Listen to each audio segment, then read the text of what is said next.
Hello, welcome back. So here we go, the conquest and collapse of Napoleon. Nice little graphic there. So when we left off last time, we talked about the rise of Napoleon, and we talked about this issue: was he a child of enlightenment or dictator? I kind of gave you examples of both. And then from here, we need to talk about the other most famous thing that Napoleon is known for, and that is his grand military conquest, and then how eventually this leads to his fall as well. So that's going to be our topic for this particular video. We're going to go through his military conquest and his collapse. All right, so here we go. We've got our map here that we're going to use, and I want to kind of explain basically Napoleon from about 1804, 1805 to about 1812, 6, 7, 8 year period. He is just, running through Europe like a hot knife through butter. Nothing can stop him. He is an amazing general. He wins pretty much every single infantry battle he's part of. He has a reputation as a military genius. And so the way this works, I'm not going to go through every single detail of everything he does, but obviously starting here from France, he moves out in all directions. Conquers Spain, conquers, there's no Germany at this point. There are these German states, conquers all of those, conquers all of Italy, and then he's going to move up north, Denmark, Norway, Sweden, Austria, that's a big place he's going to conquer. And he's moving incredibly fast. I mean, to give you perspective, the Napoleonic men, again, this is pre-industrial revolution, no cars, no trains, no planes. They're moving by foot and horse about 25, 30 miles a day, right? If you ever go hiking and you go on a 5, 6, 7 mile hike, you're pretty worn by the end of that. So they're going 25, 30 miles a day. There was one instance he had to move tens of thousands of forces, about 2 days, 70 miles, just absolutely insane. And they're doing this, and in the between, they're fighting battles, and it's just astonishing. And he was really able to rally his troops to do these things. They loved him. Uh, there's this one key battle called the Battle of Austerlitz. All right, definitely something you're going to want to know. That was in 1805, and Austerlitz is right inside of Austria, the Austrian Empire. So the Battle of Austerlitz. I'm not going to lecture on the battles. So when you watch the next part of that documentary, so you were supposed to already watch part one by now, watch that part three, and you don't even watch all of part three, just the first 30 minutes of it. And it's really good. It really shows how Napoleon was so effective in his military conquest. And by the time you get to the 30-minute mark and you finish all that, they'll talk about the Battle of Austerlitz. So that's how you're going to kind of learn about that battle a bit and get some information on it. One other interesting side note, but very important in history, is to do this, it cost Napoleon a lot of money. And yes, he's got a lot of money in France, but he also acquired a lot of money right before his major conquest in 1803 by selling a little piece of real estate called Louisiana. Now, when we talk about Louisiana Purchase, I'm assuming you guys know this is not just the equivalent of the state of Louisiana. It's about a third of the United States of America during the Jefferson era, where we basically doubled, the size of the United States. And if we didn't do that, then we wouldn't, of course, moved all the way westward to where we are in California and so forth. So, ironically, if it wasn't for Napoleon's, megalomaniac desires to conquer Europe, the United States may never have expanded the way we did. I mean, without the Louisiana Purchase, we're a very different nation. So that's pretty important as well. So I always mention that in this story. So, anyways, he's moving along very well. He's basically winning every single battle. Everything that's colored, we'll talk about Russia in a bit, but up to from Spain to Italy, the German states, Prussia, Austria, Poland, Poland disappeared, but the land of Poland, no, all of that is conquered. The only piece of real estate that he's not able to conquer is England. And why isn't he able to conquer England? Well, this is always an interesting situation because England, unlike the rest of Europe, is of course an island. And to conquer England, he has a problem. And the problem he has is his navy. It's just not as strong as the British. And every time Napoleon tried to conquer the British Navy, he failed. And there was one particular guy on one particular ship that constantly gave Napoleon fits. So up to now, he's doing well. What happens? What is the kind of essentially the beginning of the end of Napoleon? Well, it's one man on a ship. That's not the man, but that is the ship. This is the HMS Victory. God, that was a long time ago. So the HMS Victory, very famous ship by a very famous British Navy admiral, a man named Lord Nelson, right? So you definitely want to know Lord Nelson. That's another one of the key names there. And Nelson had this HMS Victory, and the British Navy just gave Napoleon fits. He was not able to conquer the British Navy. And this is going to be very important in terms of the eventual downfall of Napoleon. And so that's Lord Nelson, very famous sculpture of his in London, massive sculpture. It's interesting. A little bit of a tangent, but I think it is interesting. We talk about all monuments today and everything about tearing down all these monuments. Now we're hearing things about Jefferson and Washington and Lincoln. And this is one of my personal pet peeves. If, we constantly tear down every monument of every person because they had some flaw by our standards today, there wouldn't be any monument standing anywhere in the world. And the answer is not tearing history down. The answer is you teach the entire history, the good, the bad, the ugly, the beautiful. You start just eliminating things. There's no end to this, right? Franklin Roosevelt with the Japanese internment camps. You could pretty much find everybody and every person with some flawed views. So every time I see a sculpture of some figure, if you go outside Parliament in England, there's a sculpture of Richard I, Richard the Lionhearted.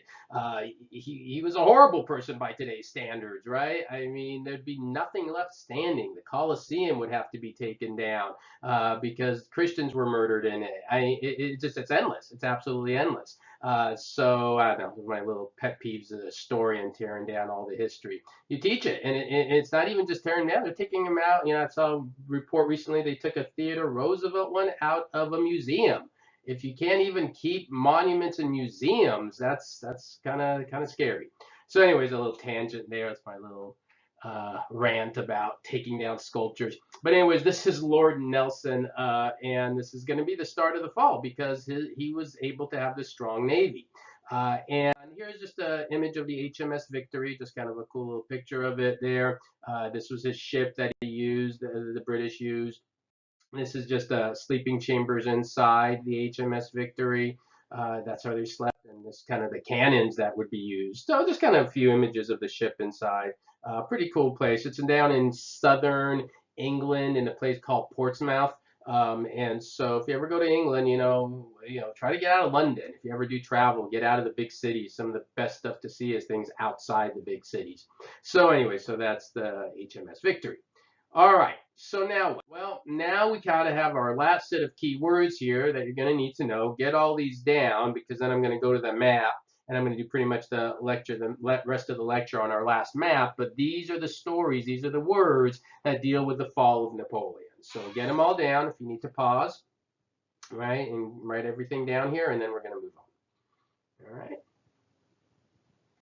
All right, so here's back to our map. So as I said, he struggles with England, granted, but he is able to win every other land battle. Here's again that Battle of Austerlitz, 1805. After he realizes he can't break the British Navy, he decides to turn to the only thing left in Europe he does not control, which is Russia.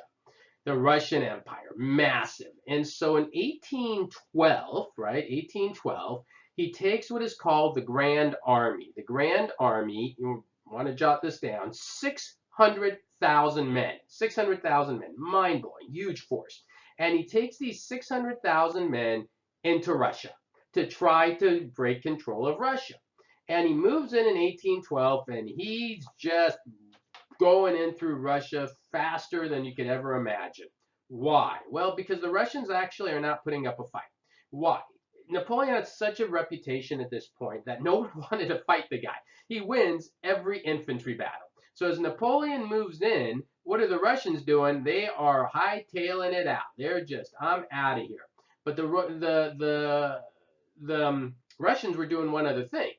As they were retreating, they were also burning everything. They were burning their entire cities and rural areas. This is what is called scorched earth.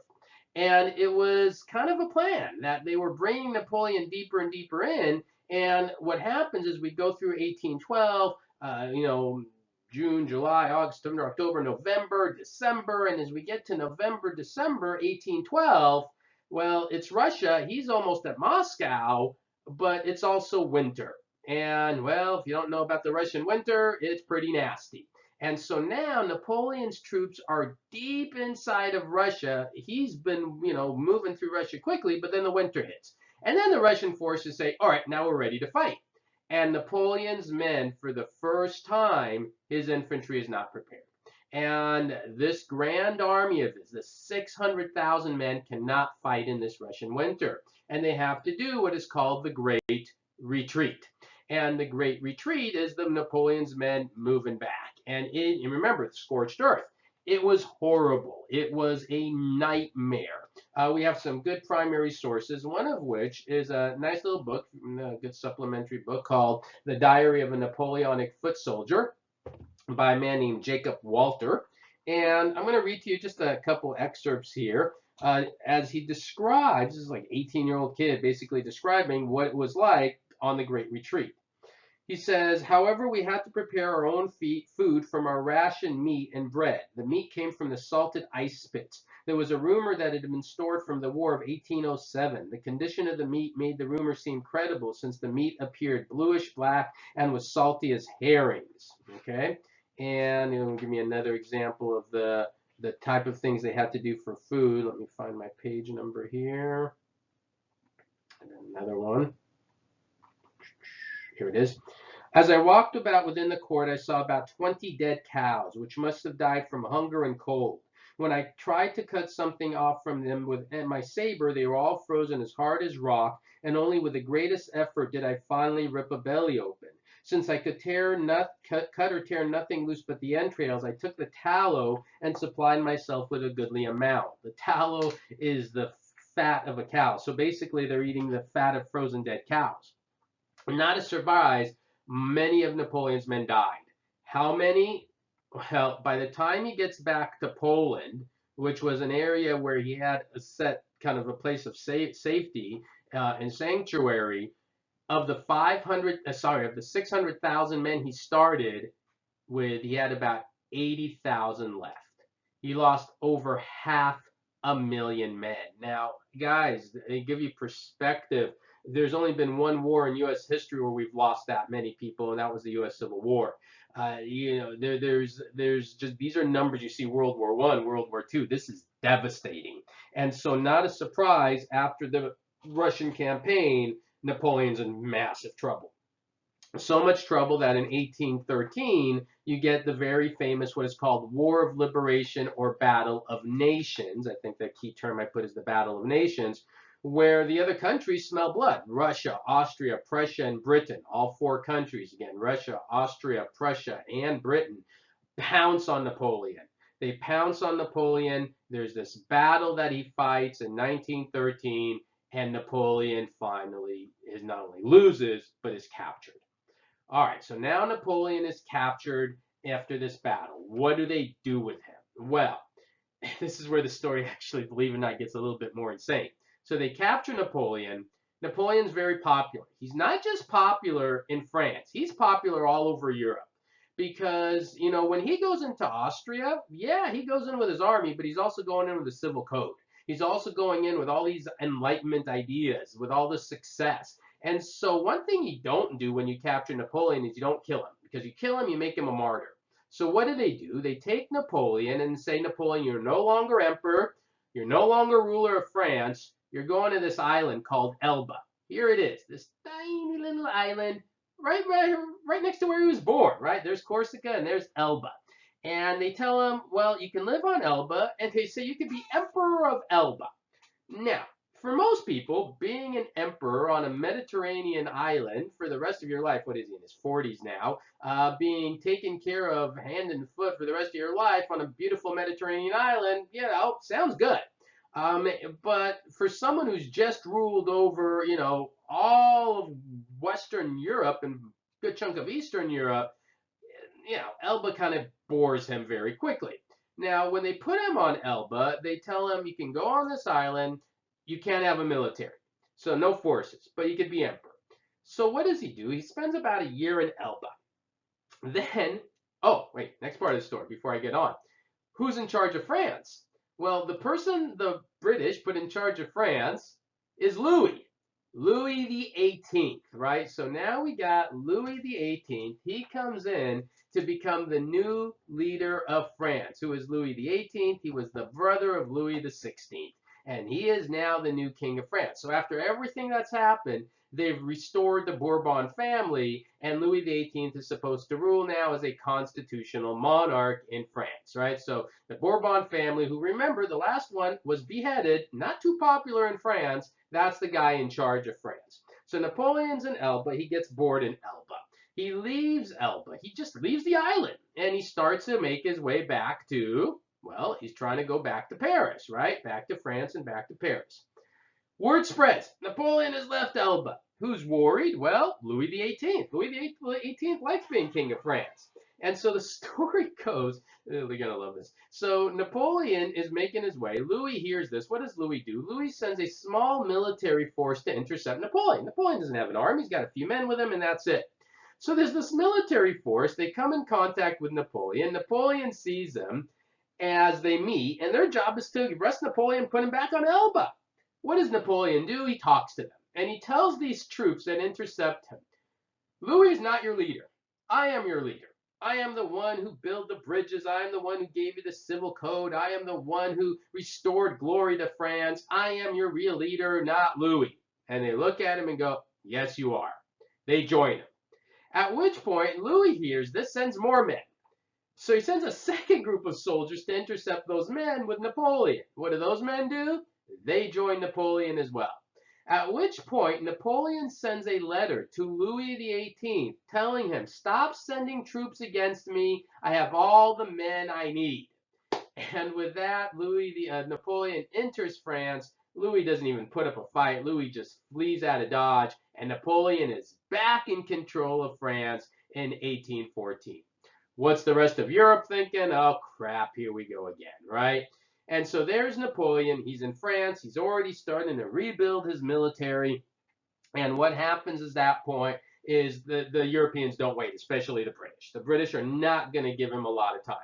And at that point, we have another very important person named Duke Wellington.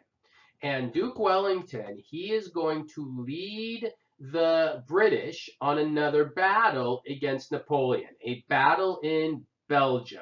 A battle in Belgium in 1815 known as the Battle of Waterloo. It's actually such an important battle that there's an expression. I don't know if you've ever heard the term, somebody's Waterloo, that's kind of their final fall. Why? Because at that battle, Napoleon will be defeated again. He almost won, Napoleon did, but Duke Wellington was a great British general, so don't mix them up. Lord Nelson was the Navy guy, Wellington was the infantry guy for the British. And Wellington wins, and they capture Napoleon again. So now he's captured a second time. What are they going to do with him? I'll get to that in a second. But after he's captured a second time, once again, they put Louis XVIII back in charge of France. So after the whole French Revolution, we're still back to Louis XVIII. And then what do they do with Napoleon? Well, they're not going to take any chances. This time, they don't send him to Elba. They don't keep him, obviously, in France. Where do they send him? To a place called St. Helena. Where is St. Helena? Right here.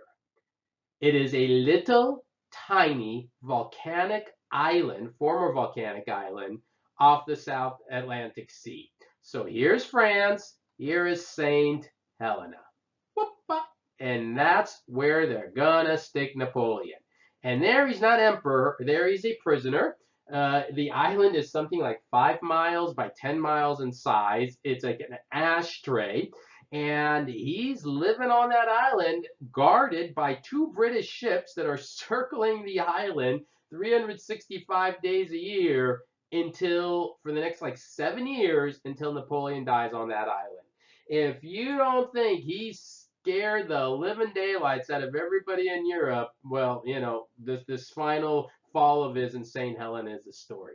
So this is why I say the story of Napoleon is absolutely crazy. I mean, guys, look, the guy starts off on this, on this island of Corsica, right? A little island of Corsica, refugee family, his family, that's already unique and not unique, but rare in a person's life. Their family's refugees.